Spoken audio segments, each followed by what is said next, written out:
Yuk kita berdoa ya untuk kelas persiapan. Tuhan Allah Bapa kami yang baik, kami bersyukur dan berterima kasih pada saat ini ya Tuhan. Kami mau bersama-sama untuk mempersiapkan bahan pelajaran untuk minggu depannya. Kau juga memberkati setiap kami ada di sini ya Tuhan. Biar Tuhan juga dapat menolong untuk setiap kami, untuk setiap ide-ide yang akan dibahas di dalam kelas persiapan ini. Dan juga kami berdoa untuk saudara-saudara kami yang masih dalam perjalanan, Tuhan juga memberkati mereka. Terima kasih ya Tuhan, kami serahkan untuk doa ini hanya dalam Yesus Kristus kami bersyukur dan kami berdoa. Amin. Oh, Sekar sudah kan?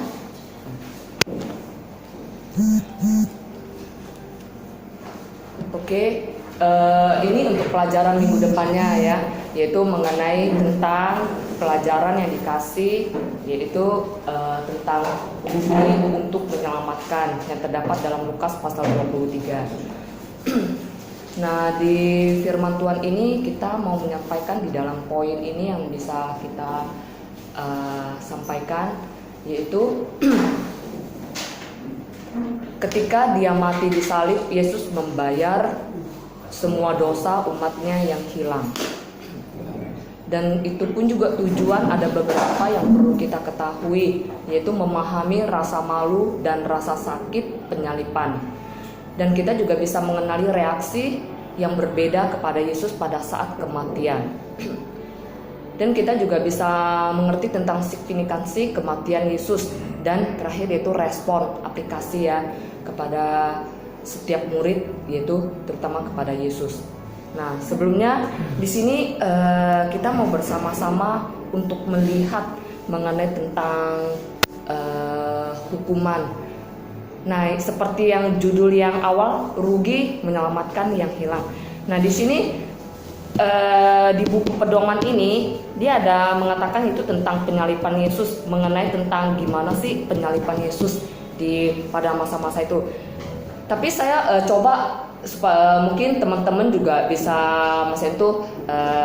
setelah melihat ini apakah ada ide atau apa ya. Nah, saya memberikan itu kayak macam hukuman, setiap kejahatan pasti akan mendapatkan hukuman gitu. Ya. Nah, ini yang terjadi ada di Indonesia gitu. Hukuman yang bagi yang melanggar.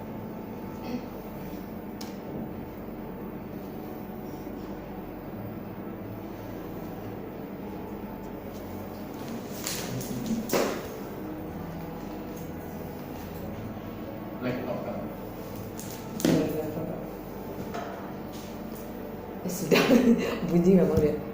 Ulang. Rugi aku ke kafe. Hai.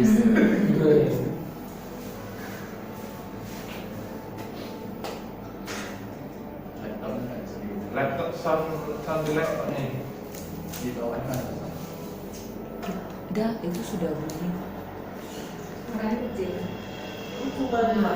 Sudah di itu kejutan. Kamu cocok buat para penjahat kelas berat. Kok bisa? Pertanyaannya, apa hukuman mati jadi cara yang baik buat keadilan? Justru itu cara mudah cara menarik.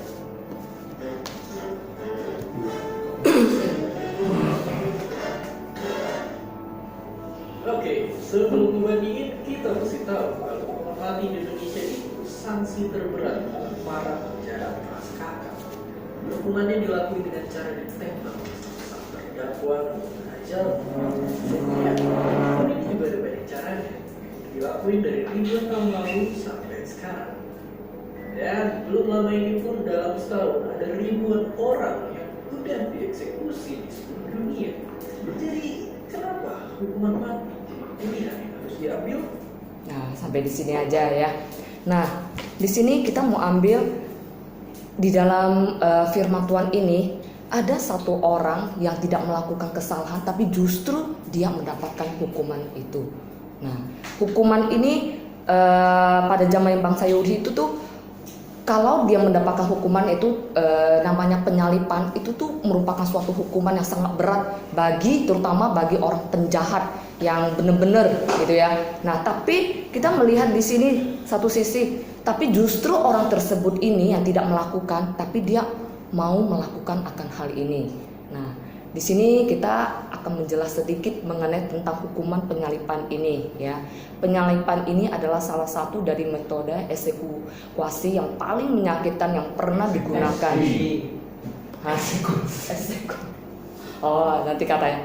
Nah, itu pakaian berat dan besar dipaku di ketangan dan penjahat melekat mereka di tiang horizontal salib itu. Kemudian kaki si penjahat pakai bahasa komputernya ya. Nah, di atas kaki yang lain dipaku di salib itu. Berat badan biasanya ditanggung dengan mengandalkan tangan dan kaki yang dipaku. Di sana orang itu tuh dibiarkan, setelah itu akhirnya dia meninggal gitu ya. Nah, di sini kita melihat sebenarnya sih orang yang tersebut ini yang tidak melakukan kejahatan, tapi justru dia melakukan hal ini, tapi dia akan menjalankan itu kehendak Bapa. Nah, kita akan melihat ada beberapa hal yang perlu kita ketahui, yaitu dari proses untuk menjalankan, yaitu bahkan dari pengadilan gitu loh, dari orang yang tidak bersalah tetapi dia dituduh gitu. Gimana sih kita melihat akan proses itu? Kenapa sih dia melakukan? Nah, judulnya aja rugi untuk menyelamatkan yang hilang. Nah, kalau kita pikir, nah di sini kita akan melihat dari hal yang kita pelajari ya. Pertama, yaitu reaksi orang-orang yang kepada Yesus pada kematian. Di sini kita proses untuk melihat dari pengadilan yang dilakukan, yaitu pada orang yang melakukan kejahatan. Tetapi kematian Yesus tidak terjadi pada saat dia melakukan proses ini. Banyak orang yang berbeda yang melihat penderitaan dan kematian ini. Tapi kita nanti akan melihat di dalam Lukas pasal 23 ini hal-hal yang telah dia lakukan dalam proses sampai dia mati di kayu salib gitu ya. Nah, hal ini yaitu dari pengadilan. Pada saat itu Tuhan Yesus pun juga di hadapan pihak yang berotoritas. Siapa sih orang-orang tersebut? Nah, satu hal yaitu kita melihat di dalam Lukas pasal 22 ayat 67 sampai 70. Nah, ada pertanyaan yang dilontarkan dari imam besar dan para guru Taurat. Nah, dia memberikan pertanyaan apa ketika dia melihat, karena kita tahu ya, orang yang pemimpin agama ini mereka tuh selalu mencemooh, nggak begitu suka gitu loh sama Tuhan Yesus ini, karena ingin mencari kesalahan. Nah, sampai dia berpikir mau gimana supaya si orang tersebut ini harus melakukan hukuman, gimana lah caranya supaya dia pun harus dijerumuskan gitu. Padahal orang tersebut itu tidak menemukan kesalahan sedikit pun gitu. Nah, pertanyaan yang dia lontarkan supaya dia pikir orang tersebut itu Tuhan itu tuh bisa nggak menjawabnya gitu. Nah, pertanyaan itu apakah engkau ini anak Allah gitu. Nah, kita coba melihat di dalam kebenaran firman Tuhan yang terdapat dalam Lukas pasal 22 ayat 70. Saya minta Lose Daniel yang bacakan ya. Ada Lukas pasal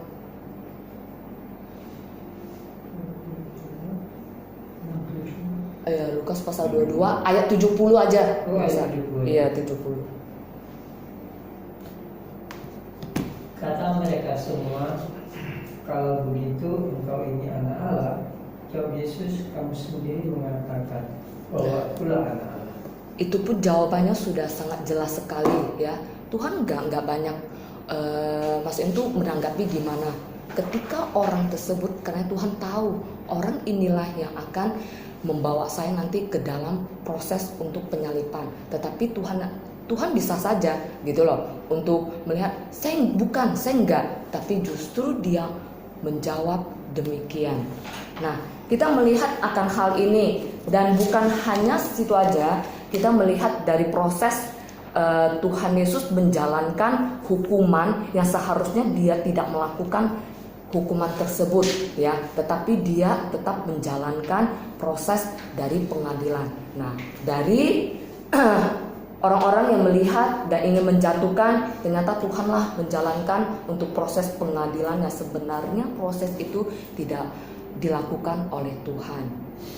Nah, kita melihat yaitu di dalam Lukas pasal 23, yaitu di hadapan pihak yang berotoritas, kita melihat siapakah orang itu, yaitu di dalam Lukas pasal 23 ayat 1. Kita akan membacanya ayat 1 sampai 3 ya. Dilanjut oleh Langsung Herman ya. Lalu bangkitlah seluruh sidang itu dan Yesus dibawa menghadap Pilatus. Di situ mereka mulai menuduh dia, katanya, telah kedapatan oleh kami bahwa orang ini menyesatkan bangsa kami dan melarang membayar pajak kepada Kaisar. Dan tentang dirinya ia mengatakan bahwa ia adalah Kristus, yaitu Raja. Pilatus bertanya kepadanya, "Engkaukah raja orang Yahudi?" Jawab Yesus, "Engkau sendiri mengatakan." Nah, sampai di situ ya, makasih. Nah, kita melihat yaitu Pilatus itu siapa gitu loh. Dia adalah gubernur yang kelima dari provinsi Yudea. Nah, Kaisar Romawi yang menjabat tahun 26 sampai 36 Masehi. Pada zaman itu dia adalah Kaisar dari Tiberius. Nah, di situ kita akan melihat di dalam firman Tuhan, yaitu mencatat, yaitu Pilatus nanti itu akan pemerintahan Romawi di Yerusalem ini, dia akan masa itu membuat Yesus akhirnya sampailah dia dijatuhkan hukuman. Pilatus ini licik juga ya, kita lihat ya. Sedangkan istrinya pun sendiri yang mengatakan kepada Pilatus bahwa orang tersebut itu tidak ada kesalahan gitu loh. Nah, Pilatus ini kita melihat ya, ada sesuatu hal yang membuat dia juga merasa agak takut ya untuk menangani kasus tersebut. Nah, tapi dia melontarkan pertanyaan itu kepada Tuhan Yesus. Pertanyaannya apa? Yang tadi di dalam firman Tuhan sudah katakan, betulkah engkau raja orang Yahudi? Tetapi Tuhan menjawabnya begitu tegas dan sederhana ya. Di dalam ayat 3, yaitu begitu kata kamu. Nah, Tuhan Yesus nggak banyak ngomong gitu loh, tapi Tuhan Yesus yaitu melakukan akan hal ini. Dia menjalankan. Dari orang, dari mahkamah, dari imam-imam besar ahli Taurat sudah menuduh dia, mencemooh dia, supaya dia merasakan bahwa dia tuh benar-benar ya nggak bisa ngomong apa-apa lagi gitu loh. Nah, dari sini kita sudah melihat orang yang justru yang tidak bersalah, kenapa justru dia mengalami akan hal ini, sampai dia dikatakan sebagai orang yang penjahat kakap lah gitu ya, sampai dia menjalankan pengadilan. Nah, sampai ke tahap yang dikatakan itu kalau Pilatus itu tuh mahkamah yang tertinggi gitu ya. Nah, Pilatus itu tuh begitu pintarnya. Kita melihat kelanjutan di dalam firman Tuhan ya. Dia serahkan kepada siapa?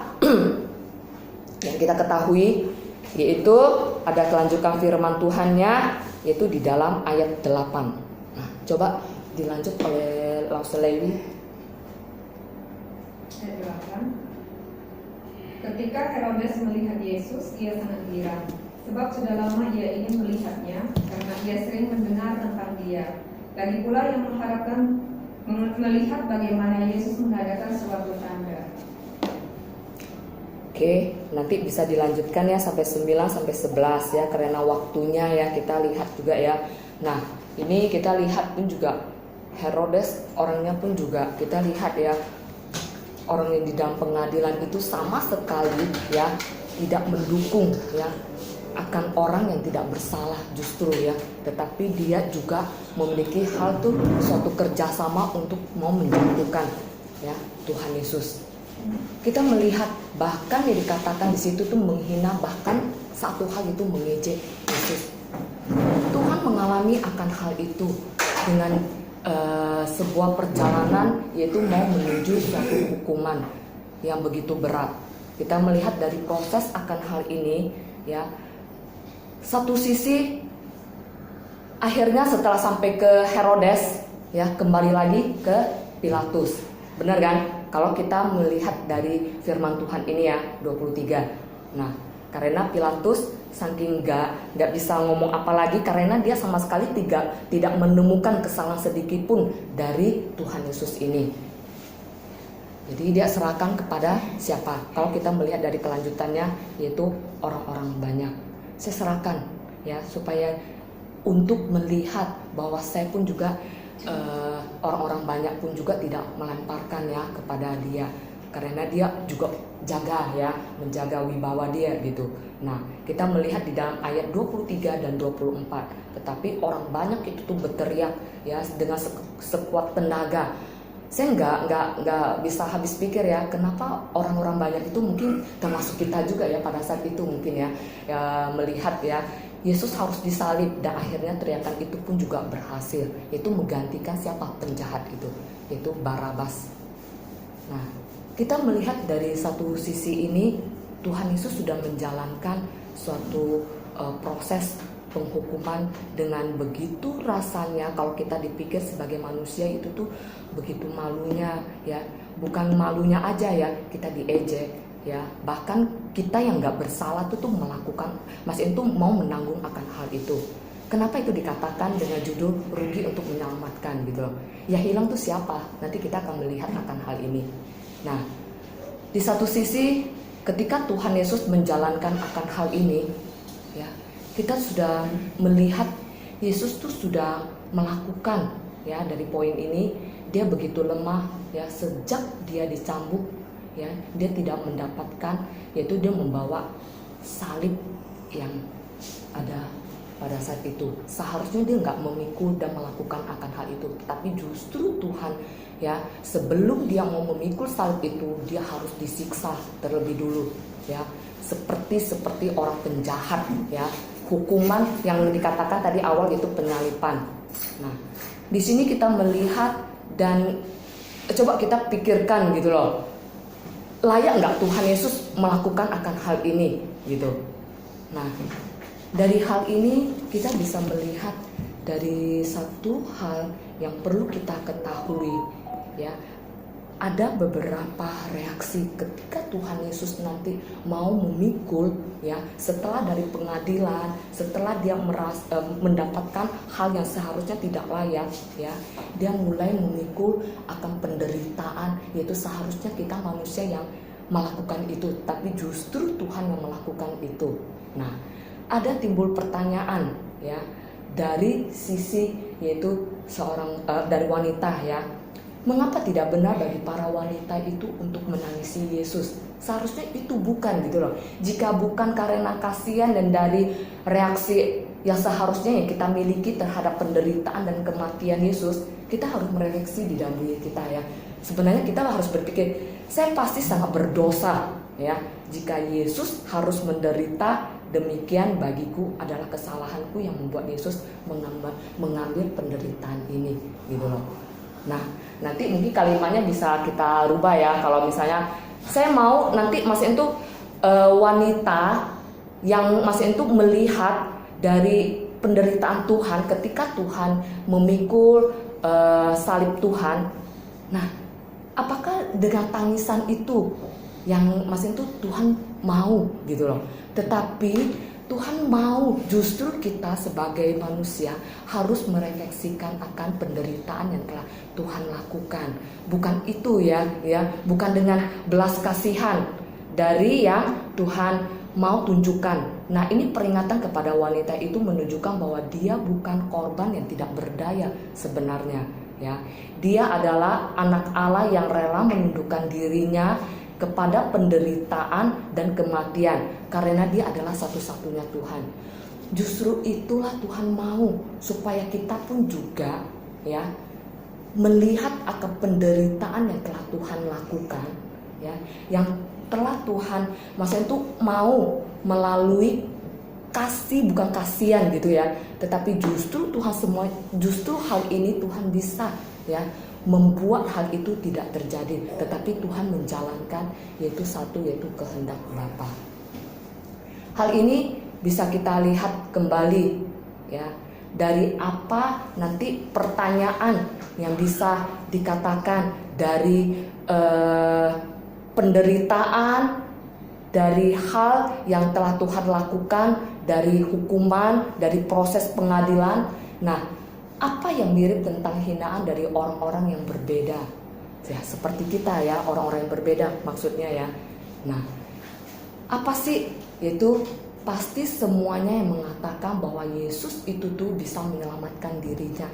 Ya, pada saat Tuhan Yesus di atas kayu salib, ketika dia mulai memikul ya penderitaan kita, bisa aja Tuhan ya menyelamatkan. Tetapi justru ada pertanyaan lagi demikian, dapatkah Yesus menyelamatkan dirinya? Ya, jawabannya sudah sangat jelas sekali ya. Iya, tentu, karena dia adalah anak Allah. Dia bisa melakukan akan hal ini. Tetapi justru dia harus melakukan proses untuk melakukan sampai selesai untuk menggenapi akan penderitaan ini. Nah, satu sisi lagi pertanyaan, mengapa dia tidak menyelamatkan dirinya sendiri? Ya. Nah, di sini karena dia taat juga, dia harus menderita ya karena hukuman kita dan menyelamatkan umatnya. Satu sisi. Nah, di sini saya sengaja memberikan pertanyaan ini, maksudnya itu untuk kita pun juga melihat ya kepada anak-anak juga. Ada hal pertanyaan bagi untuk setiap anak-anak yang bisa kita refleksikan ya.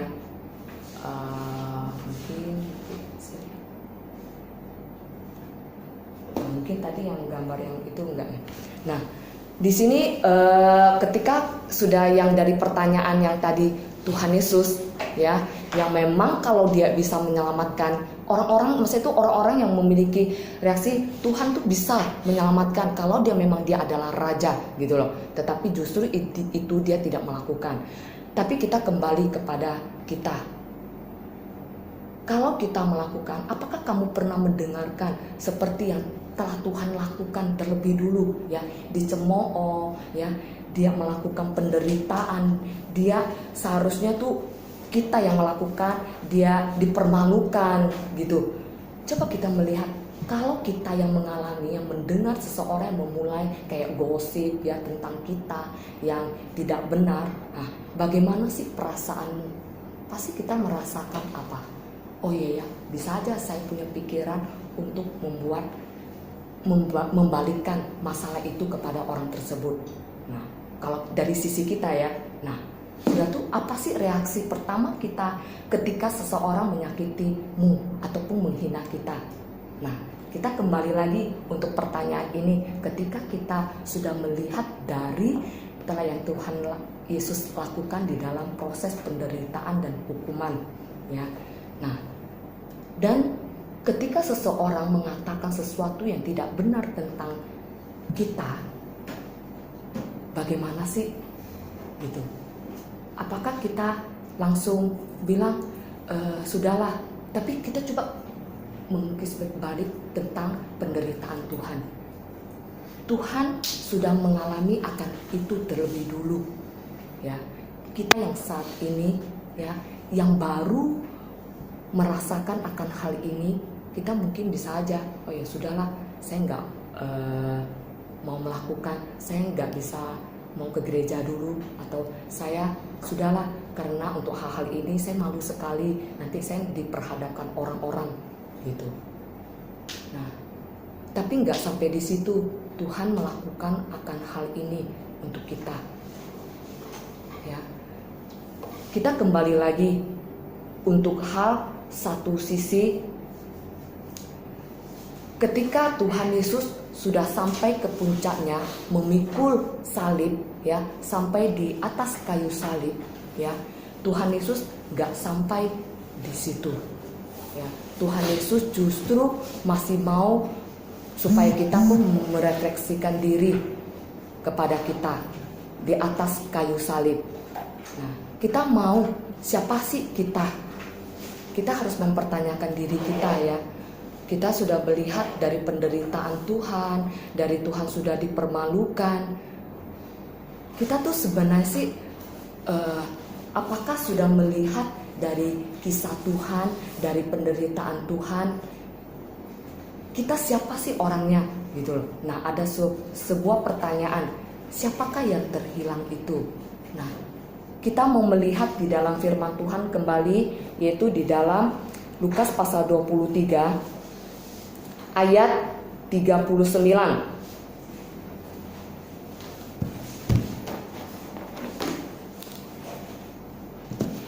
Ya, kita ambil ayat 39.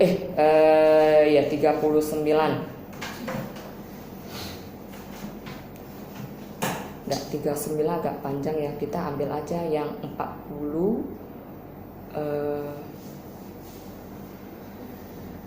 Ya bisa 39 aja. Nah, 39 sampai ke 42. Lanjut oleh siapa tadi? Santoso lagi. Lukas pasal 23 ayat 39 Sampai 42. begitu kan? Iya, sampai selesai lah. Udah 42. Seorang dari penjahat yang digantung itu menghujat dia, katanya, bukankah engkau adalah Kristus, selamatkanlah dirimu dari kami. Tetapi yang seorang menegur dia, katanya, tidakkah engkau takut juga tidak kepada Allah, sedang engkau menerima hukuman yang sama? Kita memang selain dihukum sebab kita menerima balasan yang setimpal dengan perbuatan kita, tetapi orang yang tidak berbuat sesuatu yang salah. Lalu ia berkata, Yesus, ingatlah akan aku apabila engkau datang sebagai Raja. Kata Yesus kepadanya, aku berkata kepadamu, sesungguhnya hari ini juga engkau akan ada bersama-sama dengan aku di dalam Firdaus. Ya, makasih ya. Nah, terima kasih untuk pembacanya. Nah, kita melihat dari konteks 39 ini ada pertanyaan, siapakah yang terhilang itu? Nah, dari kita melihat dari penderitaan yang telah Tuhan lakukan dengan begitu malunya, sebenarnya Tuhan Yesus enggak melakukan akan itu, tapi Tuhan mau untuk menggenapi akan hal ini. Tapi kita kembali lagi tadi merefleksi, siapakah yang terhilang? Nah, dari penyaliban itu Tuhan nggak sampai di situ. Ketika Tuhan Yesus disalib, ya, Tuhan justru mau mencari orang, ya, untuk yang terhilang, yaitu di dalam firman Tuhan mengatakan yaitu seorang penjahat, ya, dengan dikatakan ya pasti sudah ada dua penjahat ya, tetapi yang satu penjahat itu mengatakan dan menegurkan dengan penjahat yang satunya ini, ya, dan mengatakan tuh penjahat yang satu itu pasti setelah mendengarkan ya Yesus berdoa bahwa Allah akan mengampuni orang yang pada saat itu sedang membunuhnya. Ketika penjahat itu sedang mengalami rasa sakit sama seperti yang dia alami, dia tahu dia begitu menderita, tapi semuanya itu Tuhan yang menanggung akan hal itu. Nah, di sini kita melihat Tuhan pun juga ya begitu hal yang mengagumkan akan peristiwa ini ya. Kita kalau bisa menariknya kembali ya, selama penderitaan Tuhan Yesus itu menyelamatkan yaitu termasuk yaitu penjahat ini ya untuk bisa diselamatkan. Nah, karena penjahat ini yang selama ini dia melihat dari kisah Tuhan Yesus ya, kita melihat dari konteks dari ayat 39 sampai 42 ini itu tuh menunjukkan kepada siapa sebenarnya ya. Dan dia pun juga ada melontarkan pertanyaan kepada Tuhan Yesus ya akan hal ini. Penjahat itu percaya sekali kepada Tuhan karena dia yakin ya melihat, karena dia merasa bahwa dialah yang terhilang, maka dia pun juga harus mendapatkan anugerah keselamatan dari Tuhan. Nah, dari sini kita sudah bisa melihat ya, penjahat itu pun bahkan berkata kepada Yesus, ingatlah Tuhan ya, ingatlah saya kalau engkau datang sebagai raja, itu di dalam 42. Nah, ini merupakan suatu pertanyaan juga kepada diri kita sendiri ya.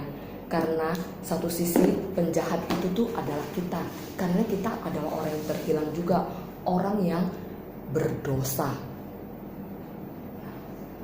Kita melihat ya, setelah kita melihat akan penderitaan dari hal yang memalukan itu yang telah Tuhan lakukan, tetapi justru ini menarik kepada kita supaya kita pun juga merefleksikan untuk diri kita. Bahkan penjahat sendiri pun juga mengakui akan hal itu ya. Nah, di sini kita melihat ada satu sisi yang ajaib ya. Apa sih yang Yesus janjikan ya di dalam 43 ya? Yesus berkata, Aku berkata kepadamu, sesungguhnya hari ini juga engkau akan ada bersama-sama dengan aku di Taman Firdaus. Nah, di sini satu sisi yang ketika orang yang bertobat, ya, dia melakukan dan percaya kepada Tuhan dan mendapatkan keselamatan. Tuhan Yesus pun juga menerima akan pertobatan itu. Nah, di sini dari penjahat yang kita bisa melihat, ya, bagaimana Yesus membuat janji itu secara tidak langsung, itu pun juga tertuju kepada kita, ya. Satu, Yesus mendoakan yaitu orang yang berdosa termasuk kita, ya, penjahat itu, ya, karena kita adalah orang yang terhilang. Kita patut ketika kita mendapatkan suatu pertobatan itu, ya, dan kita mendapatkan dari Tuhan Yesus yang mengampuni kita karena kita adalah orang yang terhilang, orang yang berdosa, ya. Kedua, ketika Yesus mengampuni orang yang berdosa, yaitu seseorang, kita pun juga mendapatkan hal itu, yaitu anugerah keselamatan. Nah, bukan itu aja, Yesus, ya, dia dan kita pun juga diterima oleh Allah. Penjahat ini, ya, yang mengatakan dan dia melakukan pengampunan, yang meminta pengampunan dari Tuhan karena dia yakin dan merasakan akan hal ini. Nah, dari sini orang yang percaya, yang mati ada bersama-sama dengan Allah bahkan sebelum kebangkitan, ya, final masa itu sampai Tuhan Yesus nanti datang kedua kalinya. Nah, di sini kita bisa melihat akan penyertaan Tuhan kepada kita sekaligus, ya.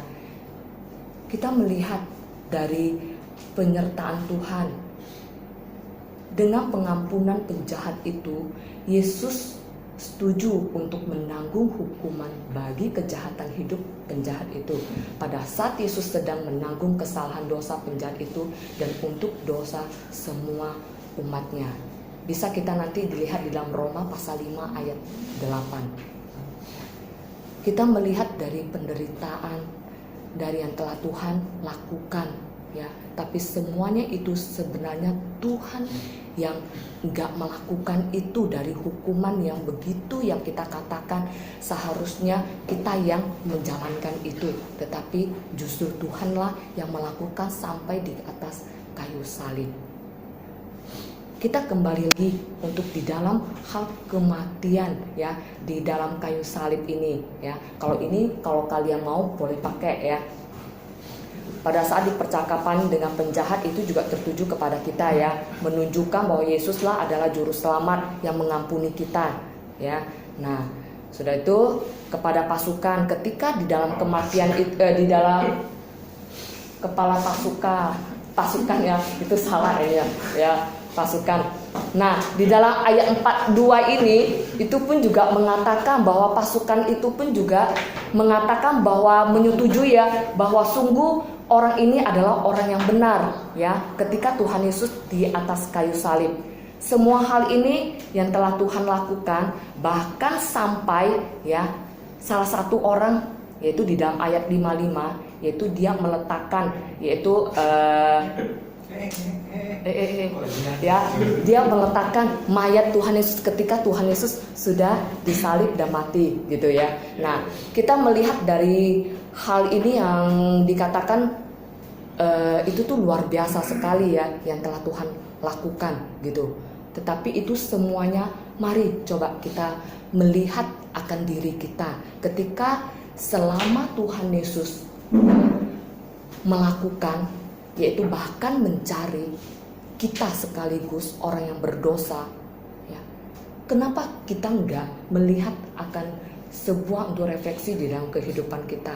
Karena satu-satunya dia disalib, kita sungguh melihat bagaimana anak manusia datang untuk mencari dan menyelamatkan yang hilang. Tanpa kematiannya dia tidak dapat menyelamatkan yang hilang. Inilah karya penebusan di atas kayu salib, yaitu menebus kita, bahkan orang yang penjahat, ya, sekaligus, ya, yang merasa yakin, ya, dan merasa dia adalah orang yang terhilang juga, ya, seperti kita pada saat ini. Apa sih yang membuat pertanyaan bagi kita ya di dalam kehidupan kita ini? Apa sih bukti dari kita ini yang terhilang? Banyak dong ya. Apa sih? Kita mungkin hidup dengan segala dosa-dosa kita, bener nggak? Nah, kita hidup juga dengan maunya kita, bukan maunya Tuhan, bener kan? Nah, kita pun juga kita hidup jadi murid Kristus yang tidak sungguh-sungguh untuk sangkal diri untuk pikul salib kita. Mungkin dosa ini masih kita ada. Kita suka masih nonton film pornografi gitu kan. Nah, mungkin masih suka merokok. Dosa apa lagi? Mungkin suka berkata-kata yang kotor, yang kadang kita tuh gak menyadari akan hal itu. Sudah tuh masih suka ada rasa dendam ketika teman menyakitkan kita. Coba kita melihat akan penderitaan ya, yang Tuhan rela untuk melakukan hal ini, yaitu untuk kita. Dosa yang kita alami yang masih ya mungkin kita masih lakukan, mari kita memiliki komitmen untuk melihat akan hal ini dan kita kembali dari kasih Tuhan, yaitu Tuhan menyelamatkan kita yang seharusnya dikatakan orang yang terhilang ini. Pertama, mari kita sama-sama berdoa dan bertobat, karena kita ini adalah orang yang terhilang, bahkan orang yang seharusnya nggak layak gitu. Dan kedua, mungkin firman Tuhan pun juga membantu kita yang selama ini ya, yang selalu diingat-ingatkan terus ya. Mungkin Lause pun juga ya, satu sisi pun juga memiliki suatu komitmen setelah di dalam firman Tuhan ini yang bisa kita dapat. Pada saat ini, mari kita sama-sama berdoa kepada Tuhan, meminta pengampunan bahwa kita adalah orang yang terhilang. Satu sisi mungkin dari sini saya ada buat ya doa dari kita, mungkin dari teman nanti mungkin ada juga ya. Saya orang yang berdosa, justru saya orang yang berdosa ini saya butuh bahwa Tuhan adalah satu-satunya anugerah keselamatan.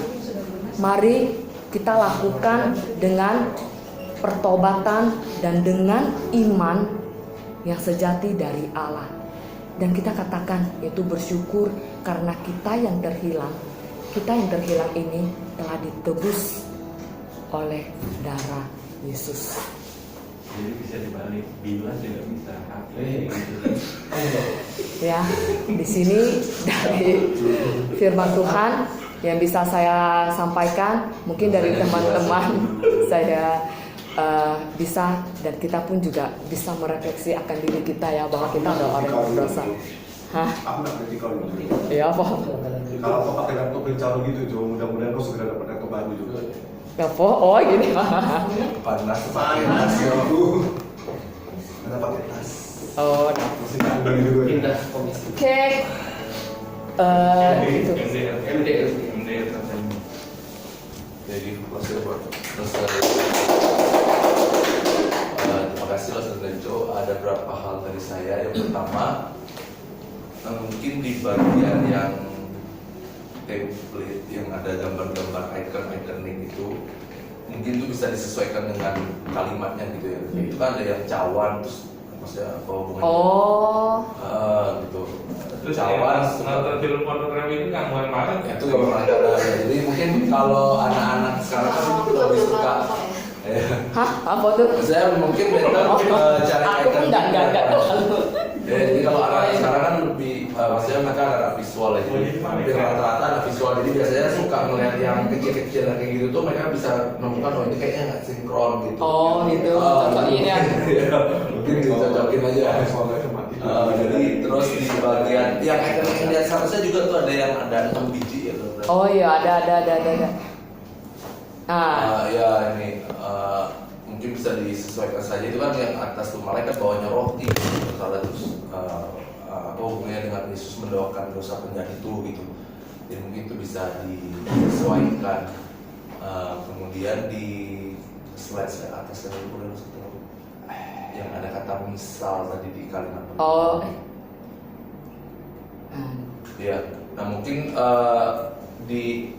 maksudnya mungkin perlu berhati-hati dengan kalimat itu yang misalnya kayak saya pasti sangat berdosa jika Yesus harus menderita demikian bagiku. Nah mungkin kalau misalnya kita baca berkali-kali mungkin kita bisa ngerti lah maksudnya. Tapi mungkin untuk anak-anak yang sekilas mungkin mereka akan menangkap agak-agak aneh misalnya, atau mungkin takutnya salah paham gitu. Mungkin langsung saja bisa dibilang kalau kita ini manusia yang berdosa, yang dimana Tuhan mengampuni kita. Konde ini nggak usah lah, Konde nggak usah, itu aja papanya secara lisan aja ya, lisan.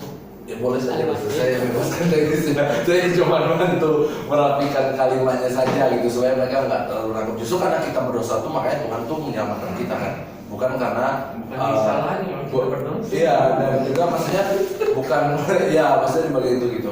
Kemudian pertanyaan itu susah memahami pertanyaan itu, maksudnya apa dalam pertanyaan itu dulu? Mengapa tidak benar bagi para wanita itu untuk menangisi Yesus? Itu mau tujukan kepada masa itu wanita ini gitu loh. Ketika wanita itu melihat Tuhan Yesus tuh memikul salibnya, pada saat dia mulai melakukan gitu kan. Nah dia tuh wanita itu tuh merasa kasihan, tapi justru Tuhan tuh jangan mengasihani saya gitu, justru itu. Nah itu mungkin kalimatnya bisa di itu. Iya itu gitu atau cici. Gitu. Pertanyaan itu. nah ini rasanya. Pak Koda pertanyaan tuh dirubah. Kali ini dari Showing Jesus kan, aku agak itu. Itu dari agak zaman Showing Jesus itu banyak yang salah. Iya. Pasti aja taruh di situ. Pas itu nanti di sini kan bisa. Iya benar. Jadi itu diarahkan masa itu Tuhan tuh mau, masa itu mau ngertiin. Kok di copy paste Jangan, yo masa itu bisa dikasih lah kalimatnya dirubah. Supaya wanita ini. Kenapa tindakan wanita yang menangisi Yesus dianggap tidak benar atau tidak benar? Jadi itu Tindakan. kalau menurut aku ya jadi itu keluarnya keping-keping gitu loh. Sebenarnya kalau mau ikut kurikulum yang Showing Jesus itu, dia kan bilang munculkan beberapa reaksi yang berbeda kepada Yesus pada saat kematian. Strict aja yang pertama, wanita misalkan. Oh gitu wanita. Sebenarnya yang harus itu adalah kita menangisi dosa kita, bukan mengasihani Tuhan Yesus. Kan itu kan jelas perbandingannya. Terus reaksi apalagi penjahat yang sebelah sini, penjahat yang sebelah sini. Terus Pilatus reaksinya balik. Jadi kita jelas. Oh ini reaksinya, ini reaksinya, ini reaksinya. Dan kita benturkan dengan murid. Kalau kamu gimana? Ya kan sedikit lah. Iya. Kecelakaan dikit lah. Nah dari situ jadi jelas kalau kayak gini muter-muter aku juga aku sih